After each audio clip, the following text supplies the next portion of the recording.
ওম শান্তি। আজকের বাংলা মুরুলি 15ই নভেম্বর 2024। বাবার অমূল্য বধূর মহাবাক্য। বাবা বলেছেন, মিষ্টি বাচ্চারা, নিজেকে যাচাই মানে পরীক্ষা করো যে কতটা সময় বাবার স্মৃতি থাকে। কারণ স্মৃতিতে থাকলেই লাভ, বিস্মরণে লোকসান। আজকের প্রশ্ন জিজ্ঞেস করছেন বাবা, এই পাপ আত্মাদের দুনিয়ায় এমন কোন কথাটি সম্পূর্ণরূপে অসম্ভব এবং কেন? উত্তরে বাবা বলেছেন, এখানে কেউ যদি বলে যে আমি পুণ্যাত্মা, তবে তা একেবারেই অসম্ভব। কারণ দুনিয়াই কলিযুগের তমপ্রধান।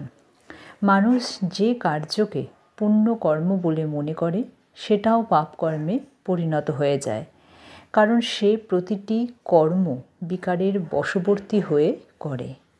ওম শান্তি। বাবা বলেছেন যে এ কথা বাচ্চারা বোঝে যে আমরা এখন ব্রহ্মার সন্তান, ব্রহ্মা কুমার কুমারী, পরে পুনরায় হই দেবী দেবতা। এই শুধু তোমরাই জানো, অন্য আর কেউই জানে না। তোমরা জানো যে আমরা ব্রহ্মা কুমার কুমারীরা অসীম জাগতিক পড়া পড়ছি।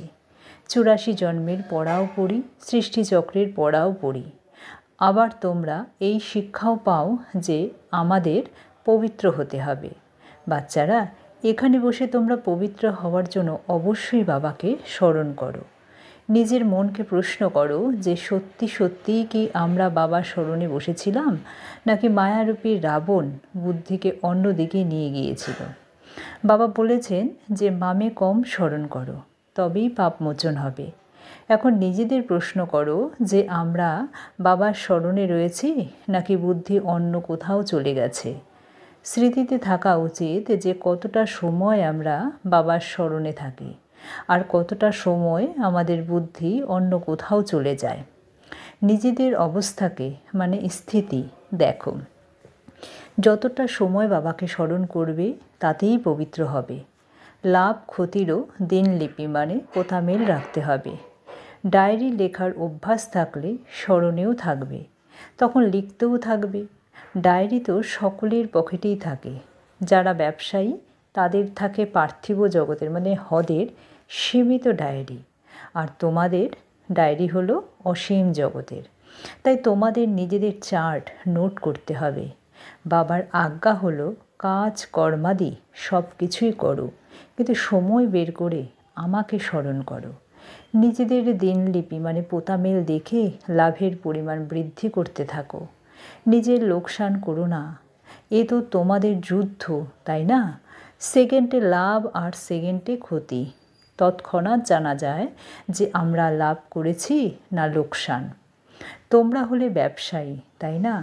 অতি বিরল ব্যক্তিরাই এই ব্যবসা করে। স্মরণের মাধ্যমে হয় লাভ আর বিস্মরণে ক্ষতি। নিজেকে যাচাই করতে হবে যে যারা উচ্চ পদ লাভ করবে তাদের মধ্যে উৎসাহ মানে ইচ্ছা থাকে। দেখি তো আমরা কতটা সময় বিস্ফোরণে মানে ভুলেছিলাম। বাচ্চারা, এ তো তোমরা জানো যে আমাদের সকল আত্মাদের পিতা হলেন পতিত পাবন। আসলে আমরা হলাম আত্মা, নিজেদের প্রকৃত ঘর থেকে এখানে এসেছি। এই শরীর ধারণ করে নিজের পার্ট প্লে করছি। শরীর বিনাশী আর আত্মা অবিনাশী। সংস্কারও আত্মাতেই থাকে। বাবা জিজ্ঞাসা করেন যে হে আত্মন, স্মরণ করো যে এই জন্মেই বাল্যাবস্থায় কোনো উল্টো কর্ম মানে বিকর্ম হয়ে যায়নি তো? স্মরণ করো। 3 থেকে 4 বছর থেকে শুরু করে স্মরণে তো সব কথা থাকে। আমরা বাল্যকালে কিভাবে জীবন অতিবাহিত করেছি আর কি করেছি, এমন কোনো কথা হৃদয়কে দংশন করে না তো? স্মরণ করো। সত্যযুগে পাপ কর্মই হয়ই না, তাই জিজ্ঞাসা করার মতন কথাও থাকে না। পাপ তো এখানেই হয়। মানুষ যেগুলোকে পুণ্যকর্ম বলে মনে করে সেগুলোও পাপই কর্ম হয়। এই হলো পাপ আত্মাদের দুনিয়া। তোমাদের আদান প্রদান মানে লেনদেন হয় পাপ আত্মাদের সঙ্গে। এখানে পুণ্য আত্মা হয়ই না। পুণ্যাত্মাদের দুনিয়ায় আবার একটিও পাপাত্মা থাকে না। পাপ আত্মাদের দুনিয়ায় আবার একটিও পুণ্যাত্মা থাকতে পারে না। যে গুরুর চরণে পতিত হও সেও তো কোনো পুণ্যাত্মা নয়। এ তো হলোই কলিযুগ, তাও আবার তমপ্রধান। তাই এখানে কোনো পুণ্যাত্মার থাকাই অসম্ভব। পুণ্যাত্মা হওয়ার জন্যই বাবাকে আহ্বান করে যে এসে আমাদের পবিত্র আত্মায় পরিণত করো। এমনও নয় যে যদি কেউ অনেক দান পুণ্যাদি করে, ধর্মশালা ইত্যাদি বানায়, তাহলেই সে পুণ্যাত্মা হয়ে যায়। না, বিবাহ আদির জন্য হলো মণ্ডপ ইত্যাদি তৈরি করে। এসব কি কোনো পুণ্যের কাজ? না, তা নয়। এসব বোঝার মতো বিষয়। এ হলো রাবণ রাজ্য, পাপ আত্মাদের আসুরি দুনিয়া। এসব কথা তোমরা ব্যতীত আর কেউই জানে না। রাবণ যদিও রয়েছে, কিন্তু তাকে চিনতে কি পারে? না, পারে না। শিবের চিত্রও রয়েছে, কিন্তু জানে না। বড় বড় শিব লিঙ্গাদি তৈরি করে তথাপি বলে যে নাম রূপের ঊর্ধ্বে ন্যাড়া, সর্বব্যাপী। তাই বাবা বলেন যে যদা যদা হি ভারতেই শিব বাবার গ্লানি হয়। যে পিতা তোমাদের বিশ্বের মালিক বানান, তোমরা মনুষ্য মতে চলে তার কত গ্লানি করো। মনুষ্য মত আর ঈশ্বরীয় মতের বইও তো রয়েছে, তাই না? এ কথা তো তোমরাই জানো। আর বোঝাও যায় যে আমরা শ্রীমত অনুসারে দেবতা হই। রাবণ মতে পড়ে আবার আসুরীয় মানুষ হয়ে যায়। মনুষ্য মতকে আসুরি মত বলা হয়। আর আসুরি কর্তব্যই মানে কার্য করতে থাকে। মূল কথা হলো ঈশ্বরকে সর্বব্যাপী বলে দেওয়া, কূর্মাবতার, মৎস্যাবতার ইত্যাদি। তাহলে কত আসুরি ছি ছি মানে অপবিত্র হয়ে গেছে। তোমাদের আত্মা কূর্ম বা মৎস্যরূপী অবতার হয় না, মানুষের শরীরেই প্রবেশ করে। এখন তোমরা বোঝো যে আমরা কোনো কূর্ম মৎস্যে কি পরিণত হই? না, হই না। 84 লক্ষ যোনিতে জন্ম নেই, না নেই না। এখন তোমরা বাবা শ্রীমত পেয়েছ। বাচ্চারা, তোমরা 84 জন্ম নাও। 84 আর 84 লক্ষর পার্সেন্টেজকে কত বলবে? এ মিথ্যা, সম্পূর্ণ মিথ্যা। এতে এক রতিও সত্য নেই। এরও অর্থ বোঝা উচিত। ভারতের অবস্থা দেখো কি হয়েছে। ভারত সত্য খণ্ড ছিল, যাকে হেভেন মানে স্বর্গ বলা হতো। আধা কল্প রামরাজ্য, আধা কল্প রাবণ রাজ্যকে আসুরি সম্প্রদায়ের বলা হবে। শব্দ কত কড়া। আধা কল্প দেবতাদের রাজ্য চলে। বাবা বোঝান যে Lakshmi Narayan the first, the second, the third বলা হয়ে থাকে। যেমন এডওয়ার্ড ফার্স্ট, সেকেন্ড হয়, ঠিক তেমনই, তাই না? প্রথম প্রজন্ম পুনরায় দ্বিতীয় প্রজন্ম এভাবেই চলতে থাকে। তোমাদেরও প্রথমে হয় সূর্যবংশীয় রাজ্য, পরে চন্দ্রবংশীয়। বাবা এসে ড্রামার রহস্য সঠিকভাবে বোঝান। তোমাদের শাস্ত্রতে এসব কথা নেই। কোনো কোনো শাস্ত্রে সামান্য দাগ কাটা মানে বোঝানো হয়েছে, কিন্তু সেই সময় যারা পুস্তক বা শাস্ত্রে রচনা করেছে তারা কিছুই বুঝতে পারেনি। বাবাও মানে ব্রহ্মা বাবা যখন বেনারস গিয়েছিলেন, সেই সময় এই দুনিয়া তার ভালো লাগতো না। ওখানে বসে বসে সমস্ত দেওয়ালে দাগ কাটতেন। বাবাই এসব করতেন, কারণ আমি তো সেই সময় বাচ্চা ছিলাম, তাই না? সব কিছু বুঝতে পারতাম না। বাস মনে হতো কেউ এমন আছে যে আমাকে দিয়ে সব করাতো। বিনাশ দেখে ভেতরে মানে মনে খুশিও হতো। রাতে যখন শুতে যেতাম তখনও যেন উঠতেই থাকতাম, কিন্তু কিছুই বুঝতে পারতাম না। আমি এভাবেই দাগ কাটতে থাকতাম। মনে হতো যেন কোনো শক্তি রয়েছে যা প্রবেশ করত। আমি আশ্চর্য হয়ে যেতাম। পূর্বে তো কাজ কর্মাদি মানে ব্যবসা করতাম, তারপর কি হলো? কাউকে দেখতাম আর তৎক্ষণাৎ ধ্যানে চলে যেতাম। আমি বলতাম, এটা কি হচ্ছে? যার দিকেই তাকায় তার চোখ বন্ধ হয়ে যায়। আমি তাদের জিজ্ঞাসা করতাম, কি দেখেছ? তখন তারা বলতো যে বৈকুণ্ঠ দেখেছি, কৃষ্ণ দেখেছি। এই সবও বোঝার মতন বিষয়, তাই না? তাই বোঝার জন্য সব কিছু ছেড়ে বেনারস চলে গেছি। সারাদিন বসে থাকতাম, শুধু পেন্সিল আর দেওয়াল, আর অন্য কোনো কাজ নেই। বাচ্চা ছিলাম, তাই না? যখন এমন এমন সব দেখি তখন বুঝি যে এখন এসব কিছু করতে হবে না, ব্যবসাদি ছাড়তে হবে। খুশি ছিল যে এই বোঝা ছাড়তে হবে। রাবণ রাজ্য তো, তাই না? রাবণের উপরে মানে মাথার মুকুট, গদর্ভীর মস্তক দেখানো হয়, তাই না? তখন মনে হয় যে এ কোনো রাজত্ব নয়, বোঝা। গাধা মুহূর্তে মুহূর্তে মাটিতে লুটিয়ে পড়ে, ধোপার কাপড় জামা সব খারাপ করে দেয়। বাবাও মানে শিব বাবাও বলেন, তুমি কি ছিলে, এখন তোমার কি অবস্থা হয়ে গেছে। এ কথা বাবাই বসে বোঝান আর এই দাদাও বোঝান, দুজনেরই বোঝানো চলতে থাকে। জ্ঞানকে যারা ভালোভাবে বোঝাতে পারে তাদের তীক্ষ্ণ বুদ্ধি সম্পন্ন বলা হবে। নম্বরের ক্রমান্বয়েই তো হয়, তাই না? বাচ্চারা, তোমরাও বোঝাও, এই রাজধানী স্থাপিত হচ্ছে, অবশ্যই নম্বরের ক্রমানুসারেই পদ প্রাপ্তি হবে। আত্মাই প্রতিকল্পে নিজের পার্ট প্লে করে। সকলেই সমানভাবে একই রকমের জ্ঞান ধারণ করবে না। এই স্থাপনাই বিস্ময়কর। অন্য কেউ কি আর স্থাপনার জ্ঞান দেয়? না, দেয় না। মনে করো শিখ ধর্মের স্থাপনা হচ্ছে, শুদ্ধ আত্মা প্রবেশ করেছে, তার কিছু সময় পরে শিখ ধর্মের স্থাপনা হয়েছে। তাদের হেড মানে প্রধানকে গুরু নানক, তিনি এসে জপ সাহেব রচনা করেন। প্রথমে তো নতুন আত্মাই হবে, কারণ নতুন আত্মা পবিত্র হয়, পবিত্রকে মহান আত্মা বলা হয়। সুপ্রিম তো একমাত্র বাবাকেই বলা হয়, তিনিও ধর্ম স্থাপনা করেন, তাই তাকে মহান বলা হবে।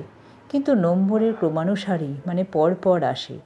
500 বছর পূর্বে এক আত্মা এসেছিল, এসে শিখ ধর্ম স্থাপন করে। ওই সময় গ্রন্থ সাহেব কোথা থেকে আসবে? অবশ্যই সুখমণি, জপ সাহেব ইত্যাদি পরে বানিয়েছিল, তাই না? কি শিক্ষা দেন? উৎসাহ আসে মনে, তখন বসে বাবার মহিমা কীর্তন করে। এছাড়া এসব পুস্তক আদি তো পরে বসে তৈরি করা হয়েছে। যখন সংখ্যা অনেক হয়ে যায়, পাঠকও তো চাই পড়ার জন্য, সকলের শাস্ত্র পড়ে রচিত হয়েছে। যখন ভক্তি মার্গ শুরু হয় তখন শাস্ত্র পাঠ করে। জ্ঞান তো চাই, তাই না?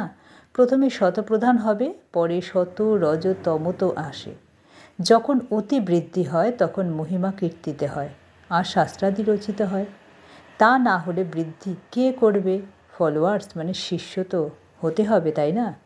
তখন শিখ ধর্মের আত্মারা আসবে, যারা এসে ফলো করবে। তাতে অনেক সময়ের প্রয়োজন। নতুন যে আত্মারা পরম ধাম থেকে আসে তাদের তো কোনো দুঃখ থাকে না, ল বলে না, মানে এটাই নিয়ম। আত্মা যখন শতপ্রধান থেকে শত রজ তমতে আসে তখন দুঃখ শুরু হয়। লও আছে না, নিয়মও আছে। এখানেই হলো মিক্সড আপ। রাবণ সম্প্রদায়ও রয়েছে, আবার রাম সম্প্রদায়ও রয়েছে। এখনও তো সম্পূর্ণরূপে তৈরি হয়নি। সম্পূর্ণ হলে তখন শরীর ত্যাগ করে দেবে। যারা কর্মাতীত অবস্থা প্রাপ্ত করেছে তাদের কোনো দুঃখ থাকতে পারে না।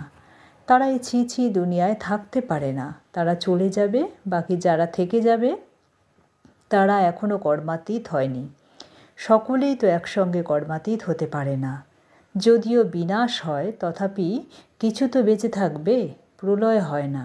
গায়নও করে যে রাম গেছে রাবণ গেছে, মানে রাবণের অনেক বড় পরিবার, আমাদের পরিবার তো ছোট, এখানে অনেক ধর্ম। বাস্তবে সর্বাপেক্ষা বড় পরিবার তো আমাদের হওয়া উচিত, কারণ দেবী দেবতা ধর্ম সর্বপ্রথমে আসে। এখন তো সব মিলেমিশে গেছে, তাই খ্রিস্টান অনেক হয়ে গেছে। যেখানে মানুষ সুখ দেখে, পদ মর্যাদা মানে পজিশন দেখে, তখন সেই ধর্মকে গ্রহণ করে। যখন যখন পোপ আসে তখন অনেকেই খ্রিস্টান ধর্মে ধর্মান্তরিত হয়ে যায়। তখন বৃদ্ধিও অনেক হয়। সত্যযুগে তো হয়ই এক পুত্র সন্তান, এক কন্যা সন্তান, আর কোনো ধর্মের এমন বৃদ্ধি হয় না। এখন দেখো যে খ্রিস্টান সর্বাপেক্ষা অধিক। যারা অধিক সন্তানের জন্ম দেয় তারা পুরস্কার পায়, কারণ তাদের তো অনেক মানুষ চাই, তাই না? যারা মিলিটারি যুদ্ধের কার্যে ব্যবহৃত হবে তারাও তো খ্রিস্টান। রাশিয়া আমেরিকায় সকলেই খ্রিস্টান। একটি কাহিনী রয়েছে, দুটি বানর লড়াই করে আর মাখন বিড়ালে খেয়ে যায়। ড্রামাও এইভাবে নির্ধারিত হয়ে রয়েছে। প্রথমে হিন্দু মুসলমান একসঙ্গে বসবাস করত, যখন পৃথক হয়ে যায় তখন পাকিস্তানের নতুন রাজত্ব শুরু হয়। এই ড্রামাও পূর্ব নির্ধারিত। দুপক্ষ যখন লড়াই করবে তখন অন্য দেশ থেকে বারুদ মানে অস্ত্রশস্ত্র নেবে, তখন তাদের ভালো ব্যবসা হবে। সর্বোচ্চ ব্যবসা হলো ওনার মানে পরমাত্মার। কিন্তু ড্রামার ভবিতব্য এই যে বিজয় তোমাদের হবে। এটা 100% নিশ্চিত যে কেউই তোমাদের উপর বিজয় প্রাপ্ত করতে পারবে না। বাকি সকলেরই বিনাশ হবে। তোমরা জানো যে নতুন দুনিয়ায় আমাদের রাজত্ব হবে, যার জন্যে তোমরা পড়ছো। তোমরা এখন যোগ্য তৈরি হচ্ছ। তোমরা যোগ্য ছিলে, এখন অযোগ্য হয়ে গেছো। পুনরায় যোগ্যতা সম্পন্ন হতে হবে। গায়নও করা হয় যে পতিত পাবন এসো, কিন্তু এর অর্থ কি বুঝতে পারে না পারে না? এ হলেই সম্পূর্ণ জঙ্গল। এখন বাবা এসেছেন, এসে কাঁটার জঙ্গলকে ফুলের বাগিচায় পরিণত করেন। ওটা হলো ডিটি মানে দেবতাদের ওয়ার্ল্ড, আর এটা হলো ডেভিল ওয়ার্ল্ড মানে অসুরদের দুনিয়া। মনুষ্য সৃষ্টির সমগ্র রহস্য বুঝিয়েছেন। তোমরা এখন বুঝতে পারো যে আমরা নিজেদের ধর্মকে ভুলে গিয়ে ভ্রষ্ট হয়ে গেছি। সব কর্ম এখানেই বিকর্মই হয়ে যায়। কর্ম বিকর্ম অকর্মের গতি বাবা তোমাদের বুঝিয়ে গিয়েছিলেন। তোমরা জানো যে নিশ্চিতই কাল আমরা এমন ছিলাম, পুনরায় আজ আমরা এমন মানে দেবী দেবতা তৈরি হচ্ছি। দৈবী যুগ নিকটেই রয়েছে, তাই না? বাবা বলেন যে কাল তোমাদের দেবতায় পরিণত করেছিলাম, রাজ্য ভাগ্য দিয়েছিলাম, সেসব এখন কি করেছো? এখন তোমাদের স্মরণে এসেছে যে ভক্তিমার্গে আমরা কত ধন সম্পত্তি নষ্ট করেছি। যেন কালকের কথা, তাই না? বাবা তো এসে হাতের উপসর্গ রাখেন। এই জ্ঞান বুদ্ধিতে থাকা উচিত। বাবা এও বুঝিয়েছেন যে এই চোখ কত ধোঁকা দেয়। ক্রিমিনাল আইকে মানে কুদৃষ্টিকে জ্ঞানের মাধ্যমে সিভিল বানাতে হবে। আচ্ছা, মিষ্টি মিষ্টি হারানিধি বাচ্চাদের প্রতি মাতা পিতা বাপ দাদার স্মরণে স্নেহ সুমন আর সুপ্রভাত। আত্মাদের পিতা তার আত্মারূপী বাচ্চাদেরকে জানাচ্ছেন নমস্কার। আত্মারূপী বাচ্চারাও তার আত্মারূপী বাচ্চার পিতাকে জানাচ্ছেন নমস্কার। ধারণার জন্যে মুখ্য সার। 1 নম্বরে বাবা বলেছেন নিজের অসীম জাগতিক ডায়েরিতে নিজের চার্ট নোট করতে হবে যে আমরা স্মরণে থেকে কতটা লাভ বৃদ্ধি করতে পেরেছি। লোকসান হয়ে যায়নি তো? স্মরণের সময় বুদ্ধি কোথায় কোথায় গিয়েছিল? 2 নম্বর, এই জন্মে বাল্যকাল থেকে আমাদের দ্বারা কি কি উল্টো কর্ম বা পাপ হয়েছে তা নোট করতে হবে। যে কথা হৃদয়কে দংশন করে তা বাবাকে শুনিয়ে দিয়ে হালকা হয়ে যেতে হবে। এখন কোনো পাপ কর্ম করা উচিত নয়। আজকের বরদান দিয়েছেন বাবা, কর্ম বন্ধনকে সেবার বন্ধনে পরিবর্তন করে সকলের থেকে ডিটাচ আর পরমাত্মার প্রিয় ভব। বিস্তারে বাবা বলেছেন পরমাত্মার ভালোবাসা হলো ব্রাহ্মণ জীবনের আধার, কিন্তু সেটা তখন প্রাপ্ত হবে যখন সব কিছুর থেকে নিজেকে ডিট্যাচ রাখতে পারবে। যদি প্রবৃত্তিতে থাকো তাহলে সেবার জন্যে থাকো। কখনো এটা মনে করো না যে হিসেব নিকেশ রয়েছে, কর্মবন্ধন রয়েছে। পরিবর্তে মনে করবে যে সেবা রয়েছে। সেবার বন্ধনে আবদ্ধ থাকলে কর্মবন্ধন সমাপ্ত হয়ে যাবে। সেবা ভাব নেই তো কর্মবন্ধন আকর্ষণ করবে। যেখানে কর্মবন্ধন রয়েছে সেখানে দুঃখের ঢেউ রয়েছে। সেবার বন্ধনে খুশি আছে। সেই জন্য কর্মবন্ধনকে সেবার বন্ধনে পরিবর্তন করে সকলের থেকে ডিট্যাচ থেকেও প্রিয় হয়ে থাকো, তাহলে পরমাত্মার প্রিয় হয়ে যাবে। আজকে স্লোগান দিয়েছেন বাবা, শ্রেষ্ঠ আত্মা হলো সে যে স্বস্থিতির দ্বারা প্রতিটি পরিস্থিতিকে পার করতে পারে। ওম শান্তি।